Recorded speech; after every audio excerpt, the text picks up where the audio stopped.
All right, let's start.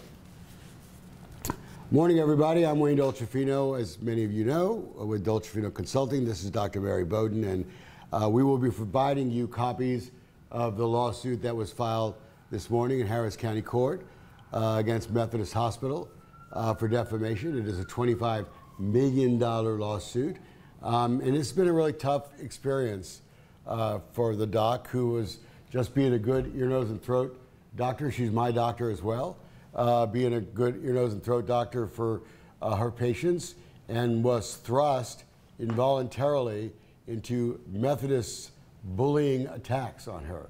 And so I just kind of want to let Mary start by talking about why she filed this lawsuit and what this has done to her, this experience. Go ahead, Mary. So 8 months ago, I received probably one of the most startling text messages I have ever received in my life. I looked down, and it was a Friday afternoon, and it was a reporter from the Houston Chronicle asking me to confirm, is it true that your privileges have been suspended from Houston Methodist? And I did a double take, and I argued back, and I said, no, what are you talking about? Who told you that? And I learned that the hospital had told them that. The hospital had gone to the Houston Chronicle to let them know that they were taking disciplinary action against me. I did not get the courtesy of any kind of phone call or anything like that. And I did check my email, and there was a suspension letter waiting for me in my email. I then was informed that there were some interesting tweets going out, and checked Twitter, and there were a thread of tweets from Methodist Hospital publicly attacking me and implying that I'm dangerous. And you know, this is something that for a doctor to be called dangerous is not something you can easily recover from. The media went wild. The story went global. I was paralyzed. I had no idea what to do. I'm a doctor. I don't know how to handle this sort of situation. Thankfully, I had a lot of people advising me, and I was fortunate to get the help of Wayne and an attorney to guide me forward. But this should not happen to a physician. I am merely trying to help my patients. I mean, that's all I've been trying to do from the start. I've been open 7 days a week since this pandemic started. I have gone above and beyond. I have helped people when their primary care doctors are telling them there's nothing you can do. I have put my own life in danger, and all I've tried to do is help people. And for this, Houston Methodist goes to the sewer of social media and just viciously attacks me, smears my name. Not sure my life will ever be the same. I am self-conscious in public. I go to the grocery store. I don't make eye contact with people. I worry when I go to a social situation who's going to be there, if anybody's going to say anything bad to me. I've been called a quack, crazy, a slew of other epitaphs that are not suitable for television. I worry about the safety of my children. I worry that if I needed to see a physician, or my children need to see a physician, that they're going to get treated differently because of everything that's happened. So I'm doing this to hold Methodists accountable, because this should not be happening. I'm being punished for speaking about what I am seeing firsthand. I mean, I am seeing all this firsthand, and I have now treated over 4,000 COVID patients. And every single one of them that has received early treatment has stayed out of the hospital and survived. And no one has had any adverse repercussions from my treatment. But Methodist has made it appear that I am potentially dangerous and need to be silenced. And that is wrong, and I want to clear my name and hold them accountable. Every person has a right to an unimpaired reputation. It's critical to your personhood. I mean, that's all you really have is your name. And thanks to Methodist, you know, half the world thinks that I'm crazy and dangerous. How much of this is about the vaccines? And you and I talked. You talked about the number of people you are seeing now that have issues that you and them believe are related to the vaccines. Talk about that. Well, I was open-minded to the vaccine when it first came out. I tried to obtain it for my patients. I was going to let it be a choice. I wasn't going to mandate it on anybody. But then I started seeing a lot of breakthrough cases. I saw patients testing positive for COVID who had been vaccinated, and not only that, they were symptomatic. So I didn't see any real reason to get it. And then over time, I started seeing people with adverse reactions. And now 10% or more of my new patients are people that are having ongoing reactions from the vaccines. I do not feel they're safe. I do not feel like they're worth the risk, especially when I know that early treatment is very effective and safe.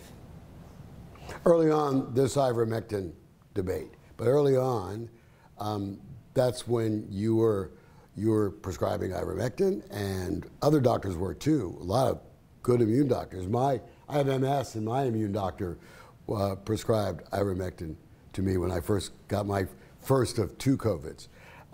But talk to me about ivermectin and why you defend it so vigorously. Ivermectin is extremely safe. I have more problems with side effects from antibiotics than ivermectin. So that's first and foremost. I have no qualms about the safety. I researched it thoroughly before starting to use it. In terms of efficacy, there are 88 studies, published studies, showing the efficacy of ivermectin. And I have the first-hand experience to support using it. So there's an agenda going on about ivermectin, and it has nothing to do with safety or efficacy. It is all financial. You would never step foot in Methodist. You never performed an operation there. You just had the privileges just in case.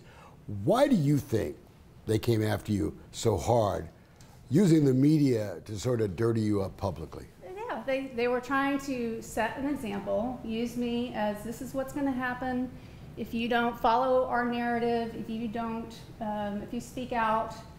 They are the leaders of the vaccine mandate. They were the first hospital, probably the first business in the country to mandate the vaccine for its employees. So, having me suggest that perhaps that was wrong is not something that they wanted to spread. So they muzzled me, or tried to muzzle me, and set an example so that other doctors don't feel safe speaking out.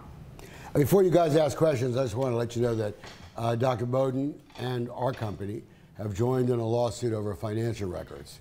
Look, I believe that Methodist should disclose its financial motivations. Methodist made a lot of money off COVID. A lot of hospitals did. Their refusal to be transparent about how much they made, how much they got from the government, is just not right, especially coming from a charity, a multi-billion-dollar charity that doesn't want to show anybody their records. That's number one. Number two, look, this is about transparency. Everyone should want transparency, right? So people can make informed decisions for their own bodies and their own health with their own doctors. We asked Methodist months ago to share with us their data of people who had complications with the vaccine. It wasn't to say, for me, bad vaccine, good vaccine. It was just like, okay, you're a hospital. You must be seeing the same thing Dr. B is seeing. So why don't you share with the public, like, if you really care about everyone's health, why don't you share with the public what you're seeing with the vaccines? Methodist is a big, famous hospital, respected in the community. Why don't they care enough about the community to share their data so that patients can judge for themselves, and doctors can utilize that data to be better doctors? To this day, Methodist has refused to show its financial records. It has refused to share its data on any complications from the vaccine. The government hasn't either, right? And that's wrong. You guys have questions? For Mary, go right ahead. So this is the second lawsuit. Am I correct in saying that? Against Methodist? Yes. Yes. Okay. Yeah, it's the second lawsuit. The first was over financial records under the business organization code. It was really a financial dispute over records. This is a defamation action. I'm not a lawyer, obviously, but I've been sued enough to know what defamation is. So it's a defamation action, right? This is to hold Methodists accountable. Look, people should be held accountable when they destroy someone's reputation unfairly and falsely. That's the way it works. And that's why this lawsuit was filed. Mary? Want to say something else about it? Well, yeah, I mean, the first lawsuit is a FOIA request asking for financial transparency, which under the law they're obligated to do, and unfortunately they've completely stonewalled us. They tried to have the case dismissed. The judge, just from what we can tell, is just not going to rule on it, so we are going to move forward and start issuing subpoenas. And are you expecting the same kind of stonewalling in this new lawsuit? So look, this is a defamation action. I mean, we've already warned them, and they stonewalled our warning, so. Look, this is one of those places where the media comes in helpful. Look, I think all of us who believe in transparency, as I know all of you folks do, right, should want simple questions answered, right? Like, how much money did Methodist and all hospitals make on COVID, right? They made more on COVID patients than other patients. How much did they make for mandating the vaccine, right? It's a business model, right? And so that's a legitimate question, right? Because then you could evaluate. Look, Methodist was the first place that fired a bunch of nurses and medical staff, right, who were great medical people simply because they refused to stick something in their body that at that time was only several months old. I mean, to be fair, this isn't the polio vaccine we were talking about. This was a vaccine that had only been around for 6 or 7 months, and no one could evaluate what the long-term implications were because the vaccines were just created. And so we've asked those questions. They don't want to show us their financial records. So people can evaluate their position. They don't want to share their data. They saw so many patients, right? They were a big vaccine distributor. They should be able to tell us pretty easily, hey, we didn't see anybody. Or hey, we're seeing a lot of patients that have trouble, right?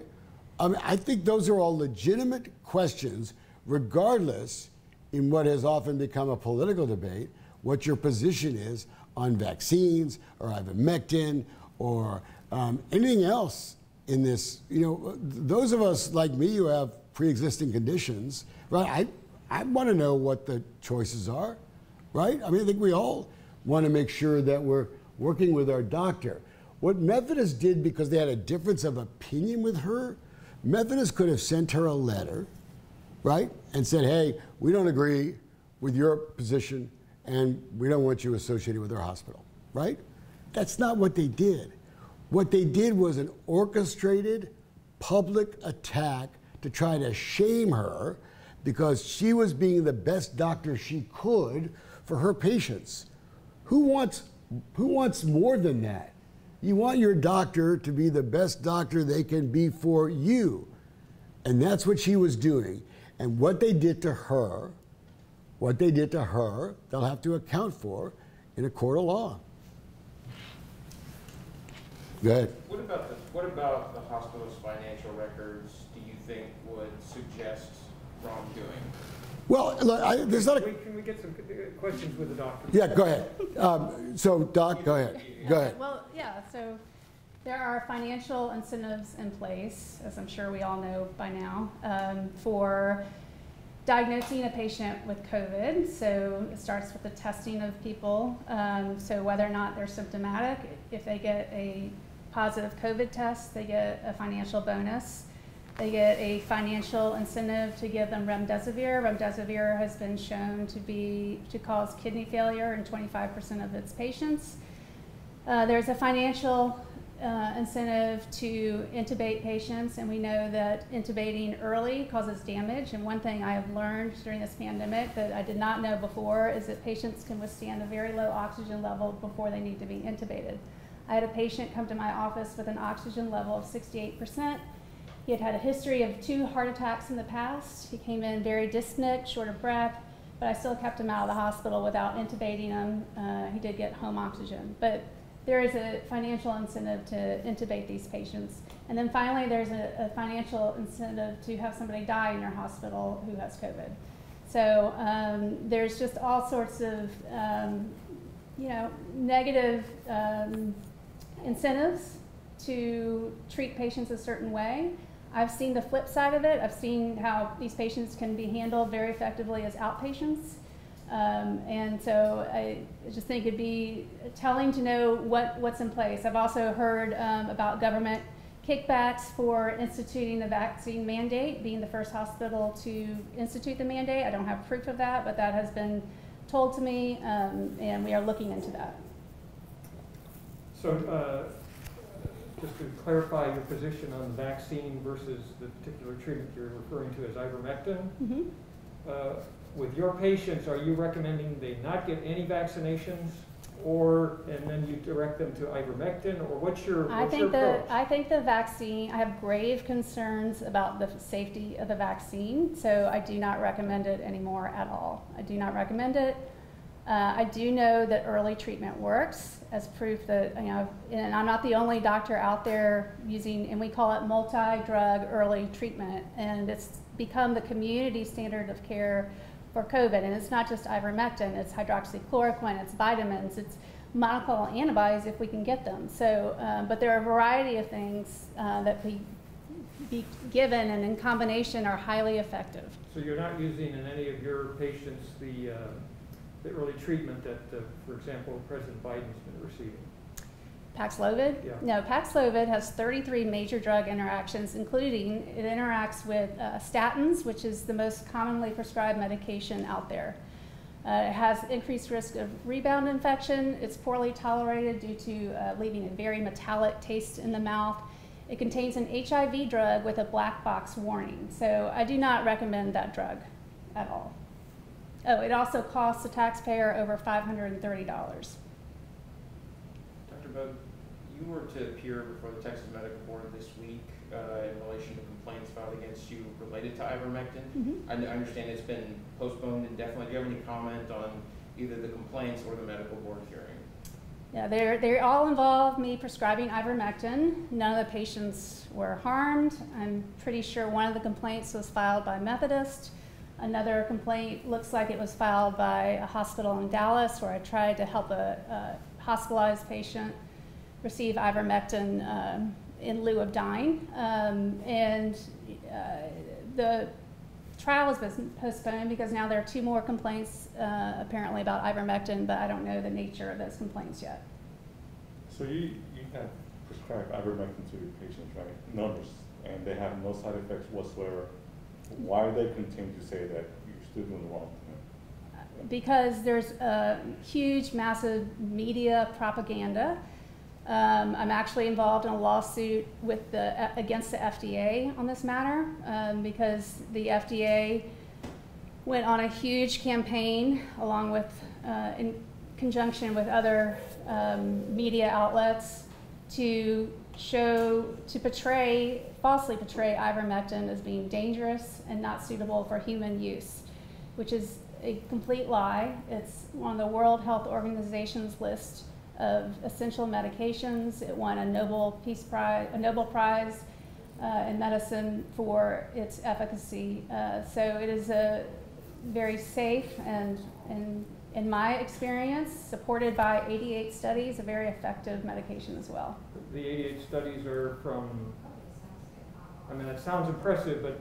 If you go, I'll give you 2 websites to go to. IVN as in Nancy, meta.com. It's a meta-analysis. It shows up-to-date information on all the studies on ivermectin. Or you can go to c19early.com and see studies there as well. Now, at the prior to any of this publicity that was directed at you from Methodist, was there something that you had indicated that you thought Methodist was doing regarding restricting their care to patients only with vaccinations? I received a frantic call from one of my patients saying that her urologist from Methodist had called her and she was she had bladder cancer and was being followed for that. And her urologist called her and told her that she would need to find a new urologist if she wasn't going to get vaccinated. So she called me for a referral to somewhere. I also heard from numerous patients that they were treated differently if they weren't vaccinated, that they were scared to tell their doctor if they weren't vaccinated. They'd go to their doctor's office and they would get harassed and badgered about the vaccine and dismissed about any concerns they had. I sent this information out to my patients as an email. Methodist did reach out and say this is not true, in which case Can you tell us what was in that email?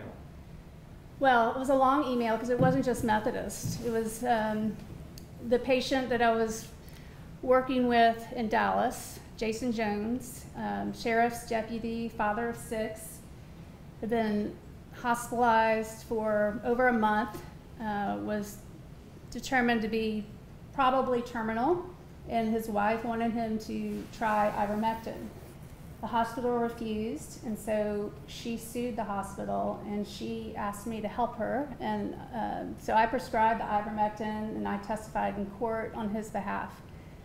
We initially won the lawsuit, and the hospital was supposed to give me privileges to then go on and prescribe the ivermectin for the patient while I was in the hospital. The day that I sent the email out, I got a notice from the hospital that they were denying my privileges, which was just their way of trying to interfere with the court order and try to prevent the patient from getting ivermectin. That same day, I also received a notice from one of the surgery centers that I worked at that I would have to be vaccinated and patients would have to be vaccinated to use a surgery center. So all 3 of those things happened, in addition to the patient calling me about her doctor at Methodist. And I sent the email out telling patients that I was going to prioritize, not completely exclude, but prioritize seeing the unvaccinated so that patients would have a safe place to come and get treatment. But were you, in that email, did you indicate that you believed Houston Methodist was refusing to treat people who were not vaccinated? All I said was that they were refusing to treat, that this is what my patients said. I laid it out exactly as I told you. I did not make a blanket statement saying that they would not treat unvaccinated patients. Were you concerned that that was their policy at the time? Of course. I mean, I was concerned about everybody getting excluded, not just Methodist doing it, but like I said, there were examples all over the place, and patients telling me stories from all over the place. And it's not the last time you heard that. No. It's been reinforced on multiple occasions. This question for Wayne. You're suing for $25 million.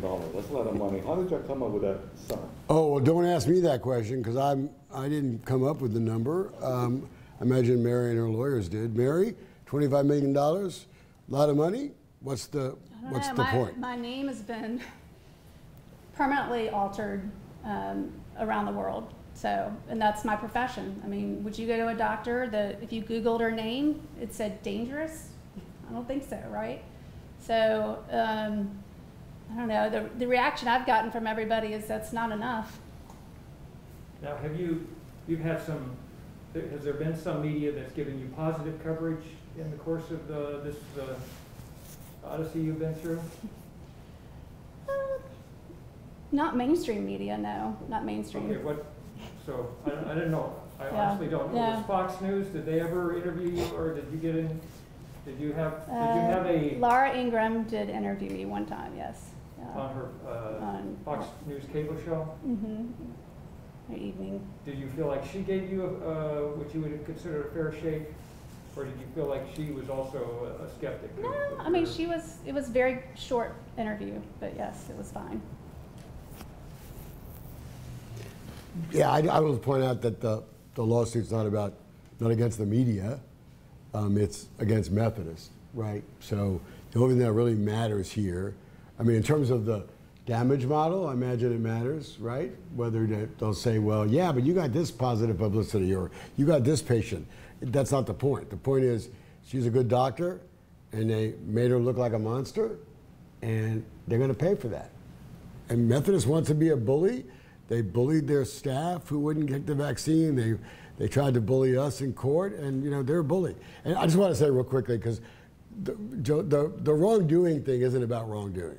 Okay, it's if someone hired me for $1 million, right, to investigate you, right, you would say, well, yeah, but Wayne's getting paid $1 million to investigate me, right? It's the same thing here. People have a right to know what that hospital received in terms of monies, grants, bonuses, whatever you call it, because their medical opinion can be evaluated by that too. If Dr. Bowden had received $1 million from the ivermectin company, right, you guys would say, yeah, you like ivermectin, but you got $1 million, right? You guys would ask that question, right? Why can't we ask Methodists that? Why doesn't it matter, right? It should matter, right? And their refusal to answer it makes it more suspect to me. If they didn't receive any money from the government or from the vaccine makers, all they have to do is say, hey, we're just giving you our best medical advice, and that's cool. But they haven't done that. They've refused to say any of it, and I think they should be ashamed of themselves for that, because as a big-time hospital in this town, they ought to be fully transparent. That's all. So it's not really wrongdoing. We have a right to evaluate their bias or their potential bias or their potential motives. Plus, as a nonprofit, Yeah. not paying taxes the way a normal business would, they get special tax treatment that obligates them to be more transparent than other businesses. Anybody else? Obviously, it's understandable how you could say your reputation from all this attention was damaged. Are you able to document at this point a material, financial damage from this? I mean, it sounds like you're still pretty busy as a physician. I don't know. I think that's a lawyer question, Yeah. and the lawyers, I mean, Stephen Biss is one of the lawyers in Charlottesville. We have another lawyer here. It'll be in the petition. I don't think Mary's sort of, at this point, capable of answering that question. I mean, someone always says, well, how much is my name worth, right? You're a doctor, you go to medical school, you study your butt off, you become a doctor, and then some big fancy hospital, like, does an orchestrated, calculated campaign to destroy your reputation. Whether they fully succeeded or not, obviously they didn't. She's still sitting here, she's in a white coat, right? But they caused her all kinds of problems, and unless you've been attacked and called scary or dangerous, you don't know what it feels like. You're always sort of wondering whether or not people are looking at you weird, right? Or whispering about you when you walk by. That's the problem with those things, right? I mean, all the money I'm paying you, right? Yeah, millions of dollars. But no, I did have to hire. I had to hire Wayne. I had to hire a lawyer. It's taken a lot of time to deal with all this. Time that I could be spent seeing patients. Just for the record, I'll point out I am much cheaper than a lawyer. Anyway, guys, thank you so much for coming. And if there's anything else you need, just ask us. Okay? Thanks.